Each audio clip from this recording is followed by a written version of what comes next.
শত শত মানুষের এমন ভিড়, পরিবার নিয়ে নৌকায় ঘুরে বেড়ানো দেখে মনে হচ্ছে যেন কোনো গ্রামীণ মেলা বসেছে। কিন্তু এমন দৃশ্য লালমনিরহাট জেলার তিস্তা নদী আর তার মোহনায়। নীল আকাশের নিচে যতদূর চোখ যায় শুধু পানি আর পানি। এরকম দৃশ্য দেখতেই প্রতিদিন ভিড় করছে শত শত মানুষ, যার প্রধান আকর্ষণ তিস্তা ব্যারেজ। আমরা এখানে আমার মা বাবার সঙ্গে ঘুরতে এসেছি। আমরা নৌকায় উঠেছি, স্পিডবোটে উঠেছি, তারপর আমরা ফুচকা খেয়েছি। আমার অনেক ভালো লাগছে, আবারও আমরা এখানে আসব।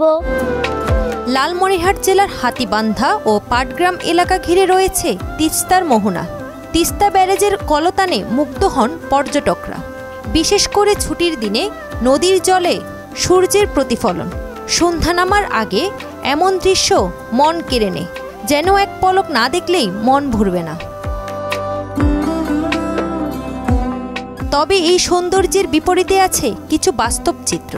নেই উন্নত যাতায়াত ব্যবস্থা, নেই পর্যাপ্ত পর্যটন সুবিধা। স্থানীয় ব্যবসায়ীরাও বলছেন সুযোগ থাকলেও সুযোগ তৈরির চেষ্টা নেই। জায়গায় মনে করেন যে বাথরুম নাই বা একটা মসজিদ নাই, থাকার কোনো ব্যবস্থা নাই, আবাসিক হোস্টেল নাই। উত্তরাঞ্চলে এখানে পর্যটকরা এখানে অনেকেই ঘুরতে আসে। আমরা ফ্যামিলি নিয়ে এখানে ঘুরতে আসছি। খাওয়া দাওয়ার ব্যবস্থা নেই এখানে ভালো। এখানে পার্ক থাকার কথা, কোনো পার্ক নেই। সাথে এখানে আশপাশ কোনো টয়লেটের কোনো ব্যবস্থা নেই। মহিলারা যে এখানে ঘুরবে সন্ধ্যার পরে কি বিকেলে, নিরাপত্তার কোনো ব্যবস্থা নাই।